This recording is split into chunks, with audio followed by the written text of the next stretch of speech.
Hey there traders, Jeremy Coleman here, trading solutions specialist at Charles Schwab. There's a big Fed announcement coming up, so we're going to look at some option strategies to consider based on how you would expect the market will respond to a Fed rate cut. If you're catching this video after the announcement, stay tuned because you'll still learn some techniques that you could apply for any major announcement. I'm going to assume that you have some familiarity with options already. So if you're new to options, consider watching some of our more basic videos before this one. Now let's jump in. Alrighty, now like I said, there is a Fed rate announcement tomorrow. Now let's say we're using Thinkorswim and we didn't know that was coming up. I'm going to show you exactly where to find information about the upcoming Fed rate cut and Fed announcement on the Market Watch tab in Thinkorswim. Let's go over here to the Market Watch tab, and you see I've actually already sorted this to show me only economic events. Now you could certainly use it to look at other stuff, dividends and so forth, but if you want to look at just the economic events coming up, we'll pull that up, and you can see right down here, FOMC announcement. That's the big one. That's what everyone's kind of been waiting to hear.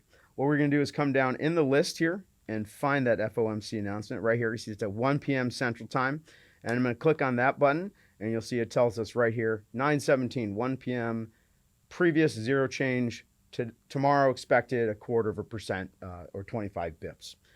If you weren't aware of this or you wanted to, you could actually create an alert for yourself to stay in touch with this type of event that's coming up. But for the purposes of this demonstration, we're just going to go ahead and skip that part. Now, depending on what you expect to happen tomorrow, there's a lot of different strategies you could deploy.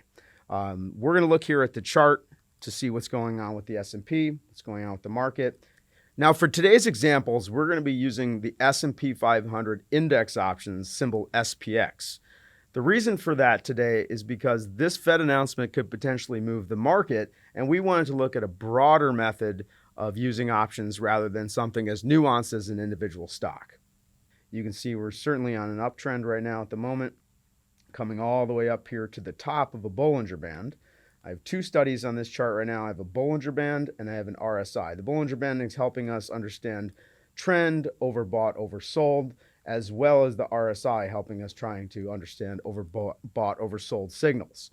Now, if you look up here on the S&P 500, you can see a red candle, meaning that we had a slight pullback today. It has come down, I believe, about 11 points last check. Now, there's a lot of different ways this could go tomorrow. We are expecting 0.25% rate cut. That could make the market go up further. That could make the market go down or maybe not move at all.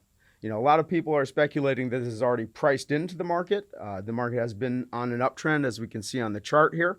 So let's look at three different strategies depending on what you believe is going to occur in the market.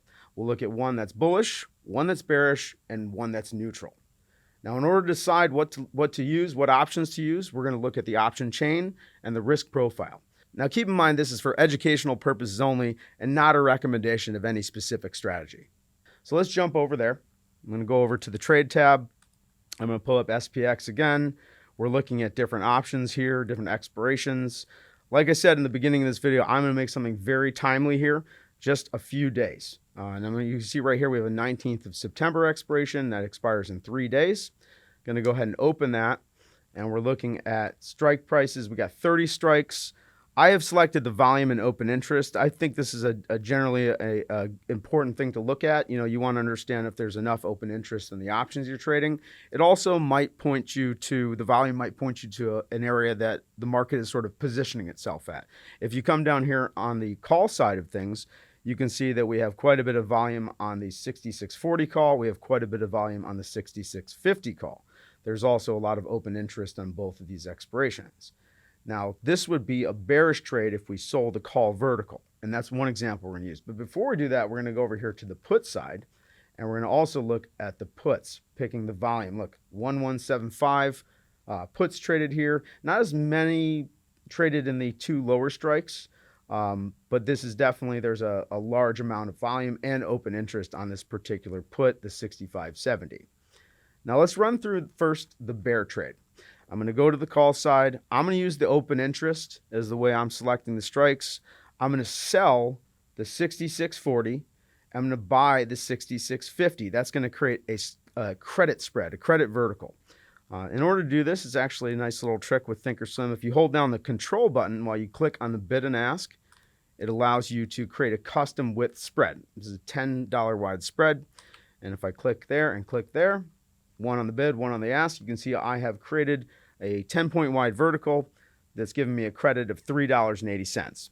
Now, there is a default in the platform that defaults you to 10 contracts.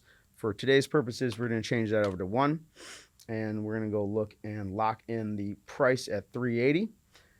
Now, at this point, what I want to do is decide if this is the right trade for me or the right trade to use. And what we're going to do for that is we're going to analyze it. So we're going to right-click on the link area. We're going to go to Analyze Trade. And you see that takes us over to the Analyze tab under the risk profile, and our vertical spread is shown here on the risk graph.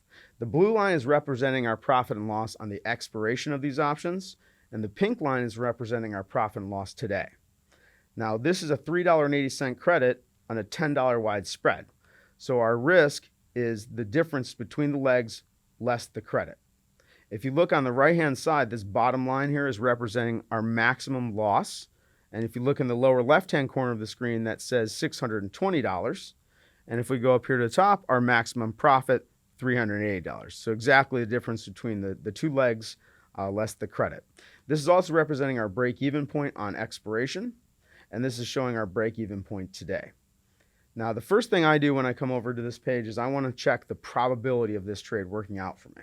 So I'm going to follow this over to the right side. I'm going to click on this menu icon. I'm going to go to Set Slices, and I'm going to go over here to Break Even and pick 920. What you notice now, we have one line that crosses directly over our break-even point, 66.43.92. Now, if you look at this chart, it's showing you a percentage on the right side of the graph and a percentage on the left side of the graph. This percentage is the probability, theoretical probability, of this being a successful trade, meaning this is the probability of our profit. And if you look on the right side, probability of loss. So this trade has about a 64% chance of success and about a 36% chance of loss. I like that percentage. I think that looks pretty good for me, 63, 64%, and 36%. And I'm also taking in $3.80 for this trade. Alrighty, now this is going to be our bearish trade. This is if we believe the market would go down from the Fed announcement tomorrow. Now let's say we want to do the opposite. We believe the market is going to go up tomorrow. So we're going to go back to that trade tab, and we're going to pull up the option chain.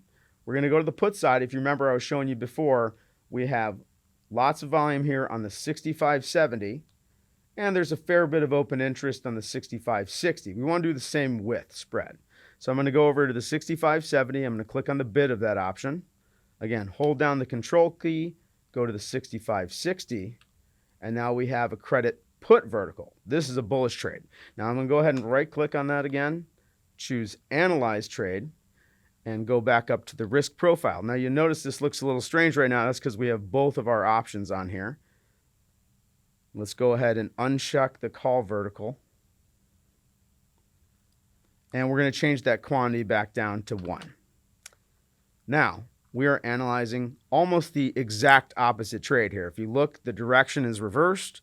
Maximum profit is up here, maximum loss down here, and break even again on the two lines.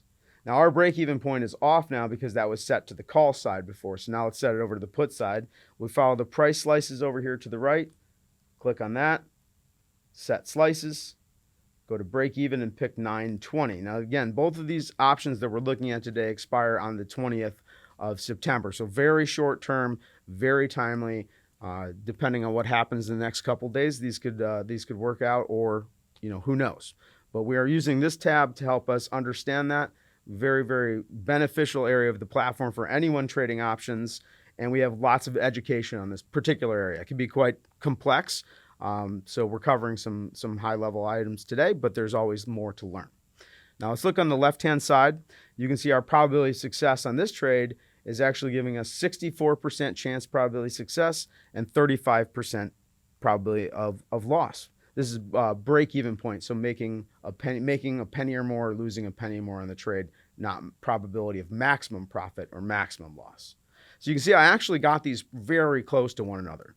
Our other one was about 64%. This one was about 35%.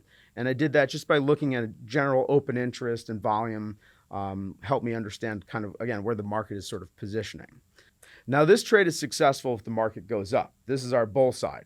Now let's say we want to look at the other one where it goes down. Now if I uncheck this, you can see this one is successful as the market goes down. Now guess what? I said I was going to position a third trade for you, and that was if the market doesn't move at all. And guess what? It's adding these two together. So if I come down over to this vertical spread and check this box, you can see I have created another type of trade called an iron condor. And this is allowing us to position ourselves in the center of the market. So if the market doesn't move up or doesn't move down, that's when we win. And you can see our top here. This is our maximum profit. Our maximum loss is on the right side wing and on the left side wing. Now, an iron condor has two break-even points, and they'll be based on each vertical. So the put vertical and the call vertical will dictate our break-evens. Now, we're going to follow this over here to the right-hand side.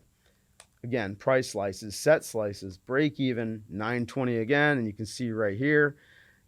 So we're looking at this iron condor. You notice there's three different probabilities. A 36% chance of the stock going above our break-even, a 30% chance of it going in between the two break-evens, and a 34%, 33.97% chance of it being below our break-evens. Now, if you remember, we were looking at each individual vertical before, and those were giving us about a 64% chance of success on the trade. And if we look at this iron condor, well, this is only giving us about a 30% chance of success on the trade. So let's say we're not really happy with that percentage. What we can do is actually make adjustments to the individual strike prices, widen out the call side, widen out the put side, and increase this range that we're creating, and thereby increasing the probability of the iron condor working. Now, keep in mind, if you make those kinds of adjustments, widening out this spread, well, you're going to lower the credit you take in, and you're going to also lower your potential gains as opposed to your overall risk. Now, I'm going to show you a little trick that I really love to use when we're going to be using these break-evens. If you follow this over to the right-hand side, we're going to go to Set Slices. We're going to set slices to charts, and I'm going to click on this little square right here. And what I've done is actually add those two break-evens to my chart. So now I can come back, do some technical analysis, look at the upper and lower levels of this trade working out, and make my decisions to place which one I want to make. Now, for today's purposes, I'm going to look at the bearish trade rather than the bullish. So we're going to go back over here, analyze. I'm going to uncheck that put vertical. Let's just raise this up a little bit. Uncheck that put vertical. I'm going to send the call vertical. Go ahead and see if I can get this filled. Go back up to the monitor tab. Looks like I filled. And you can see SPX down here. Two options, short one, long the other, 3 days. Hoping the Fed announcement makes the market come down a bit.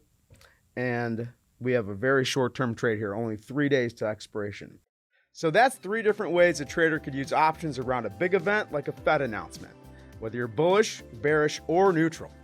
Out-of-the-money credit spreads can be a versatile strategy because they allow you to choose the probability that best fits your preferences. For more education and market commentary, subscribe to our YouTube channel or check out schwab.com/learn.